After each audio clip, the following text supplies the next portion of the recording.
Brasso sends one into left field. Gardner going back, and it is up and gone! Mike Brasso has homered!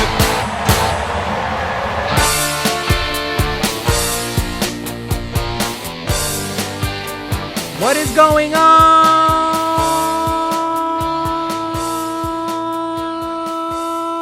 everybody? And welcome back to the Humm Baby Baseball channel. This is Eric, and today we are talking about the Tampa Bay Rays. This is a freaking team that has one of the lowest payrolls in baseball, yet they beat the Yankees in the playoffs. They beat the Astros in the playoffs. They won the AL East. They took the Dodgers to Game 6 of the World Series last year. Couldn't quite win it all, but damn, that is impressive, and they are coming back in 2021 to try again. This is a team that has a knack for finding good young talent in baseball, making good trades, developing that talent, but one of the things they will do is trade away good talent while they're still elite, before that value stops to drop too low, and that's what happened when they traded away Blake Snell, basically their ace, to the Padres, but they did get a nice return, including Luis Patino, who is looking good in spring training and could be a top of the rotation type. So unfortunately, it might not be the most fan-friendly way to run a franchise by trading away some of your best players before they're washed up, so to speak.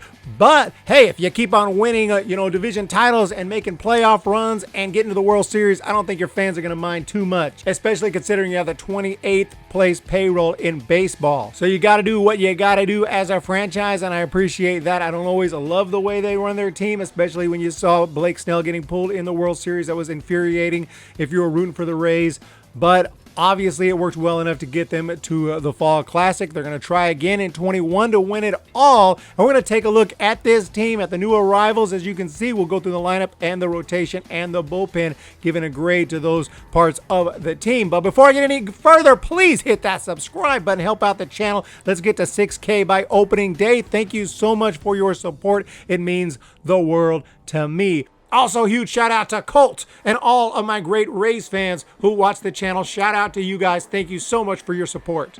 So let's get into this. You got Francisco Mejia, who was a part of the deal with the Padres, and this is a good-looking young catcher right here. Had a solid minor league career. Great batting average. He did not hit well in 2020, but he should get a good opportunity. He'll probably get plenty of starts there behind the dish. Patino, I mentioned, he looks amazing. He has got great potential. They were able to re-sign Chaz Rowe and Oliver Drake for that bullpen. Two important bullpen pieces for one of the best bullpens in baseball, and wanted to keep it that way. So a couple of nice signings there, and a lot of pitching depth. The Rays are a team that they're going to use openers. They're going to use, they're going to take out their pitchers early. They just don't want them to face the same hitters over and over, so they take out their pitchers early by design. It's pretty interesting, but they build their team around that plan, and that's why it can work. And you can see some nice signings here. Michael Wacha, they're going to see if they can get anything out of him. Chris Archer is back. Chris Archer is back in a Rays uniform. They sent him to the Pirates for Tyler Glasnow and Austin Meadows in a complete heist, and now they have him back. Pretty impressive. He hasn't pitched well with the Pirates, but, they got him back. See if they can get anything out of him. And a lot of good names here. Chris Mazza, they picked up in a trade with the Red Sox. A guy who can start, he can relieve, and long relief. A lot of good names here. Jeffrey Springs, also part of that deal. So you can see they have added, and they were really focused on pitching to make sure they have a lot of depth. And I'm sure they'll be shuffling guys back and forth from AAA, but they're going to figure it out. And the Rays just manufacture wins and find a way to get it done. So that's their offseason. Let's look at a starting lineup, a potential lineup for the Rays. And you can see Austin Meadows is back after suffering some late season injuries last year, which kind of hampered him in the playoffs. This is a guy who hit 33 homers with a .291 average in 2019, and I think he'll be a little closer to that in 21 than his tough 2020 with good health, a full spring training, and all that. Brandon Lau was hot for most of the year, hit a big home run in the playoffs, started to struggle a little bit towards the end, but he hit 14 home runs, and he actually led all MLB second basemen in home runs and RBI. But then you got Randy Arozarena. We got to talk about Arozarena. What an absolute machine he is. Wow, what are we going to get from him over a full season? It looks like a 5-tool superstar.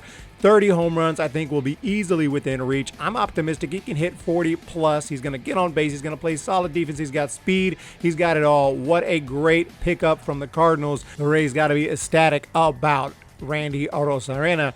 and he's going to be huge in the middle of that order. And then you got, of course, Ji-Man Choi, one of the smoothest gloves I've seen at first base. He vacuums up anything within reach. He can hit righties. He is definitely fun to watch. But against lefties, you might see Mike Brosseau should get some starts, and he can play other positions as well. He showed some impressive power. A guy hit 5 home runs, just 86 at-bats, and he already has 2 in spring training this year. Manuel Margot next. Guy with great speed, stole 12 bases last season. He can bunt. He's got elite defense, 327 on base, just 25 strikeouts last year and 145 at-bats. So that's pretty good with Manuel Margot. Then you got at third base, going to be a little bit of a platoon. You got Yandy Diaz. He's going to get on base if nothing else. Had a 428 on-base percentage last year. Hit over 300.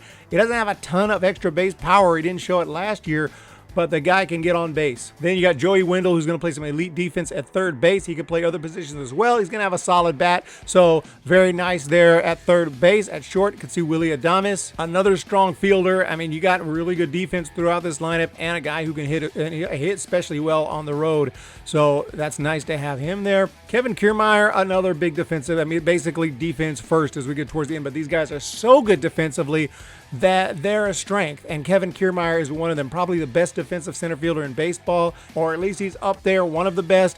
He's also going to steal you 20 bases. He turns singles into doubles, doubles into triples, but he's not going to have a great batting average. He's not going to hit a ton of home runs, but as long as he brings that defense and that speed to the Rays, they feel that's more than enough compensation. He's going to be in there. Behind the plate, a similar situation with Mike Zunino, but he's so bad offensively. He's like a good hitting pitcher, or an okay hitting pitcher. He's hit under 200 for the last 2 years. So Zunino starting to become an issue, I think. And with Francisco Mejia, he's going to get plenty of starts. And they also invited a whole ton of catchers to spring training. Too many to list, but there's a ton of catchers that are going to, try to at least get in the organization at AAA and get an opportunity at some point in the big leagues. But for now, Mejia, I think, is the biggest second option. He's got a super high ceiling, and we'll see what he can do. But overall, I like this lineup. I really do. It's not the strongest offensive lineup, but when you have so much great defensive players in there with so much great speed in there and such a great mix and some great platoon options, it's just got everything you want here when you have such a good pitching staff like we're about to talk about with the Rays, especially in that bullpen. So yeah, very nice lineup. I'm going to give it a B+. Now let's get into the rotación because this is a crazy list right here, because the Rays are tough to talk about with the rotation. Who knows what they're going to do? They're going to, they don't just send out 5 horses like the old times. They have your openers. They have, your guys are only going to pitch 4 or 5 innings by design, because you don't want to face like I said, you don't want to face the hitters more than two times at the most, preferably not 3, definitely not 4. So that's kind of their way of doing it. And obviously we could still just kind of focus on their main options here, like Tyler Glasnow, who obviously is going to be awesome. Guy's got high 90s heat, nasty curve, one of the best strikeout rates in baseball last year. And he does get a little wild. He led the league in wild pitches, but overall he's going to be more than solid. Ryan Yarbrough, another very solid option, very good control, sometimes pinpoint control, and he avoids hard contact for the most part. He should be just fine. But then you got some little question marks here with Chris Archer, Michael Wacha. 2 guys have fallen from grace a bit lately. You have Archer with the Pirates. He could still bring something with some good coaching and better strategy. You got to think that the Rays probably have a little bit of a better coaching strategy for him maybe than the Pirates did. Not to, talk bad about the Pirates, but obviously the Rays are known for getting the most out of these types of pitchers. So we'll see what he can do. And they'll try to fix Michael Wacha as well, who had a 6.62 ERA with the Mets last year. And one guy they also signed as a veteran who I think will continue to be solid is Rich Hill, a veteran who's just good year after year. It's consistent. He had a great year with the Twins, ERA just over 3.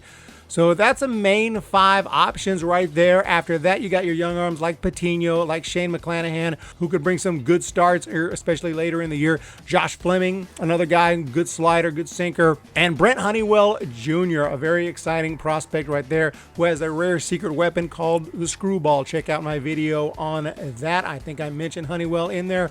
And he should get some starts as well. And, a lot of other names here, a lot of other options, but most of these guys are kind of going to be openers. They're going to be guys who only throw a few innings, but they're going to do their thing. The Rays are going to do their thing. But this rotation, obviously without Snell, you also lost Morton, not going to be as good.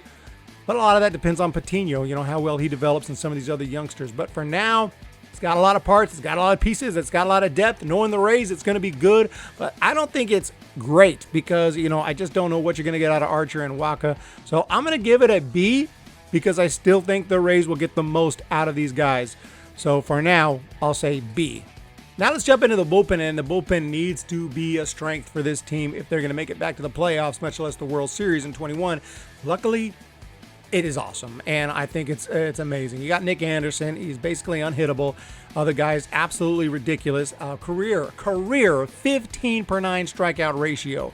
Unbelievable. And, he could show up at any moment. It doesn't have to be the 9th inning, knowing the Rays. He could come in there in the 5th. If it's an important spot, bases are loaded or something like that, you need a strikeout, here he comes. Boom, inning over. So the Rays have that weapon, and they'll use him when they need him. Diego Castillo, another guy can hit 96, another guy that's going to hold batters to a low average, held batters to a 116 average last year. He would be a closer on most teams. Same could be said for Pete Fairbanks. He's another beast. High 90s, high strikeout rate. Maybe slightly more control issues than Anderson, but the guy's still legit. I mean, that's an amazing three-headed monster right there. And it doesn't end there. Like I said, you bring back Chaz Rowe and that nasty slider. You got Ryan Thompson with that funky delivery. He's tough to hit. I mean, this bullpen has the names. There are starters and openers who can also help out in the pen. The Rays, they just know how to do it, and this bullpen's going to continue to be solid in 2021, and I am going to give this Rays bullpen an A. There you have it for the Tampa Bay Rays, a team that still looks awesome going into 2021 and is going to have a chance to repeat as champions if the Yankees or Blue Jays don't have something to say about that.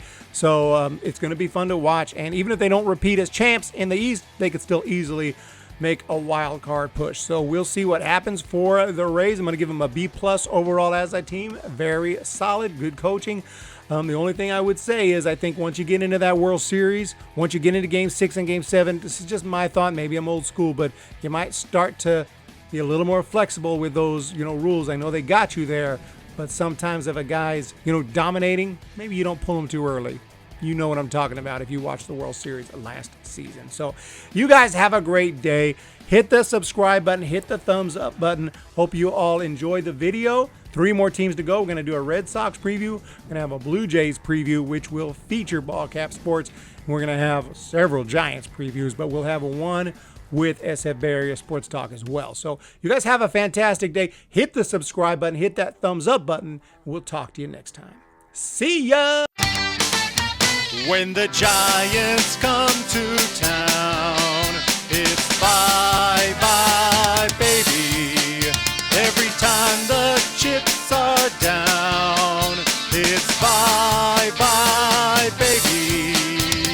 History's in the making at Oracle Park.